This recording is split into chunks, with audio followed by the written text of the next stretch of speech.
Reading by Greg Marguerite. Beyond the Door by Philip K. Dick. Larry Thomas bought a cuckoo clock for his wife, without knowing the price he would have to pay. That night at the dinner table he brought it out and set it down beside her plate. Doris stared at it, her hand to her mouth. "My God, what is it?" She looked up at him bright-eyed. "Well, open it." Doris tore the ribbon and paper from the square package with her sharp nails, her bosom rising and falling. Larry stood watching her as she lifted the lid. He lit a cigarette and leaned against the wall. "A cuckoo clock!" Doris cried. "A real old cuckoo clock, just like my mother had." She turned the clock over and over. "Just like my mother had when Pete was still alive." Her eyes sparkled with tears. "It's made in Germany," Larry said. After a moment he added, "Carl got it for me wholesale. He knows some guy in the clock business. Otherwise I would have—" He stopped. Doris made a funny little sound. "I mean, otherwise I wouldn't have been able to afford it." He scowled. What's the matter with you? You've got your clock, haven't you? Isn't that what you want?" Doris sat holding onto the clock, her fingers pressed against the brown wood. "Well," Larry said, "what's the matter?" He watched in amazement as she leaped up and ran from the room, still clutching the clock. He shook his head. "Never satisfied. They're all that way. Never get enough." He sat down at the table and finished his meal. The cuckoo clock was not very large. It was handmade, however, and there were countless frets on it, little indentations and ornaments scored into the soft wood. Doris sat on the bed, drying her eyes and winding the clock. She set the hands by her wristwatch. Presently she carefully moved the hands to 2 minutes of 10. She carried the clock over to the dresser and propped it up. Then she sat waiting, her hands twisting together in her lap, waiting for the cuckoo to come out, for the hour to strike. As she sat she thought about Larry and what he had said, and what she had said too, for that matter. Not that she could be blamed for any of it. After all, she couldn't keep listening to him forever without defending herself. You had to blow your own trumpet in the world. She touched her handkerchief to her eyes suddenly. Why did he have to say that about getting it wholesale? Why did he have to spoil it all? If he felt that way, he needn't have gotten in the first place. She clenched her fists. He was so mean, so damn mean. But she was glad of the little clock sitting there ticking to itself, with its funny grilled edges, and the door. Inside the door was the cuckoo, waiting to come out. Was he listening, his head cocked on one side, listening to hear the clock strike so that he would know to come out? Did he sleep between hours? Well, she would soon see him. She could ask him. And she would show the clock to Bob. He would love it. Bob loved old things, even old stamps and buttons. He liked to go with her to the stores. Of course it was a little awkward, but Larry had been staying at the office so much, and that helped. If only Larry didn't call up sometimes to... There was a whir. The clock shuddered, and all at once the door opened. The cuckoo came out, sliding swiftly. He paused and looked around solemnly, scrutinizing her, the room, the furniture. It was the first time he had seen her, she realized, smiling to herself in pleasure. She stood up, coming toward him shyly. "Go on," she said. "I'm waiting." The cuckoo opened his bill. He whirred and chirped quickly, rhythmically. Then, after a moment of contemplation, he retired, and the door snapped shut. She was delighted. She clapped her hands and spun in a little circle. He was marvelous. Perfect. And the way he had looked around, studying her, sizing her up. He liked her. She was certain of it. And she, of course, loved him at once, completely. He was just what she had hoped would come out of the little door. Doris went to the clock. She bent over the little door, her lips close to the wood. "Do you hear me?" she whispered. "I think you're the most wonderful cuckoo in the world." She paused, embarrassed. "I hope you'll like it here." Then she went downstairs again, slowly, her head high. Larry and the cuckoo clock really never got along well from the start. Doris said it was because he didn't wind it right, and it didn't like being only half wound all the time. Larry turned the job of winding over to her. The cuckoo came out every quarter hour and ran the spring down without remorse, and someone had to be ever after it, winding it up again. Doris did her best, but she forgot a good deal of the time. Then Larry would throw his newspaper down with an elaborate, weary motion and stand up. He would go into the dining room where the clock was mounted on the wall over the fireplace. He would take the clock down, and making sure that he had his thumb over the little door, he would wind it up.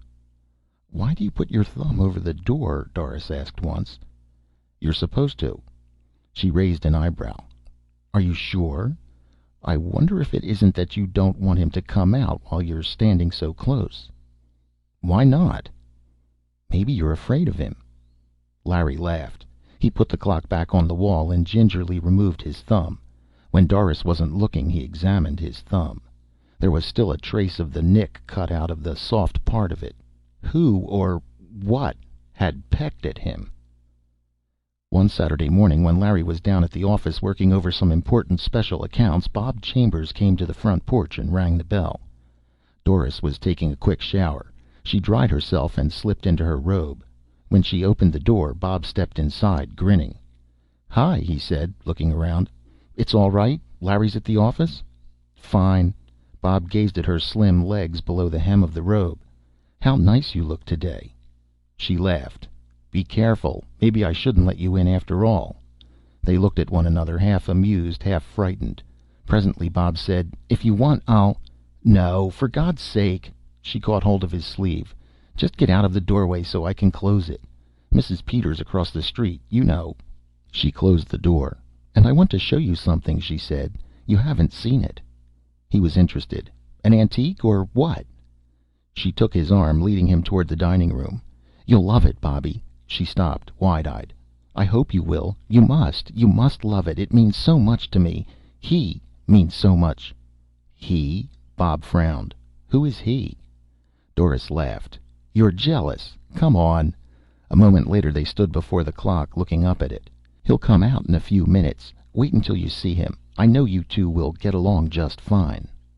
"What does Larry think of him?"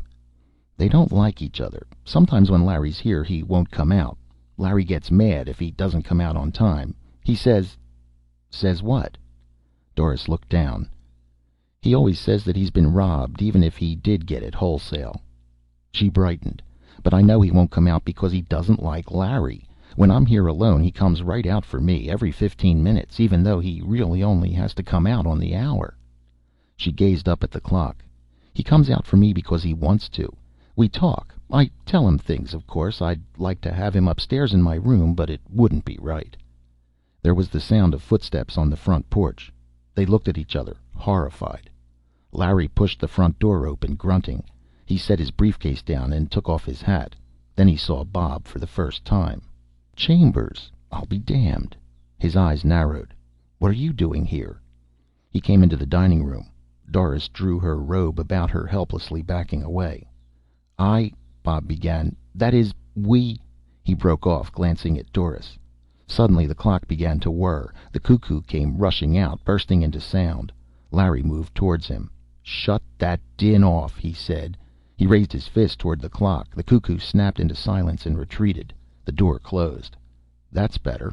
Larry studied Doris and Bob, standing mutely together. "I came over to look at the clock," Bob said. "Doris told me that it's a rare antique and that—" "Nuts. I bought it myself." Larry walked up to him. "Get out of here." He turned to Doris. "You too. And take that damn clock with you." He paused, rubbing his chin. "No. Leave the clock here. It's mine. I bought it and paid for it." In the weeks that followed after Doris left, Larry and the cuckoo clock got along even worse than before. For one thing, the cuckoo stayed inside most of the time, sometimes even at 12 o'clock when he should have been busiest. And if he did come out at all, he usually spoke only once or twice, never the correct number of times. And there was a sullen, uncooperative note in his voice, a jarring sound that made Larry uneasy and a little angry. But he kept the clock wound, because the house was very still and quiet, and it got on his nerves not to hear someone running around, talking and dropping things. And even the whirring of a clock sounded good to him. But he didn't like the cuckoo at all, and sometimes he spoke to him. "Listen," he said late one night to the closed little door. "I know you can hear me. I ought to give you back to the Germans, back to the Black Forest." He paced back and forth. "I wonder what they're doing now, the two of them. That young punk with his books and his antiques. A man shouldn't be interested in antiques. That's for women. He set his jaw. Isn't that right? The clock said nothing. Larry walked up in front of it. Isn't that right? He demanded. Don't you have anything to say? He looked at the face of the clock. It was almost 11, just a few seconds before the hour. All right. I'll wait until 11. Then I want to hear what you have to say. You've been pretty quiet these last few weeks since she left. He grinned wryly. Maybe you don't like it here since she's gone. He scowled. Well, I paid for you, and you're coming out whether you like it or not. You hear me? 11 o'clock came. Far off at the end of town, the great tower clock boomed sleepily to itself. But the little door remained shut. Nothing moved. The minute hand passed on, and the cuckoo did not stir. He was someplace inside the clock, beyond the door, silent and remote. All right, if that's the way you feel, Larry murmured, his lips twisting. But it isn't fair. It's your job to come out. We all have to do things we don't like. He went unhappily into the kitchen and opened the great gleaming refrigerator. As he poured himself a drink, he thought about the clock. There was no doubt about it. The cuckoo should come out. Doris or no Doris. He had always liked her from the very start. They had got along well, the two of them. Probably he liked Bob, too. Probably he had seen enough of Bob to get to know him. They would be quite happy together, Bob and Doris and the cuckoo. Larry finished his drink. He opened the drawer at the sink and took out the hammer. He carried it carefully into the dining room. The clock was ticking gently to itself on the wall. Look, he said, waving the hammer. You know what I have here? You know what I'm going to do with it? I'm going to start on you first. He smiled. Birds of a feather. That's what you are. The three of you. The room was silent. Are you coming out, or do I have to come in and get you? The clock whirred a little. I hear you in there. You've got a lot of talking to do. Enough for the last 3 weeks, as I figure it. You owe me. The door opened. The cuckoo came out fast, straight at him. Larry was looking down, his brow wrinkled in thought. He glanced up, and the cuckoo caught him squarely in the eye.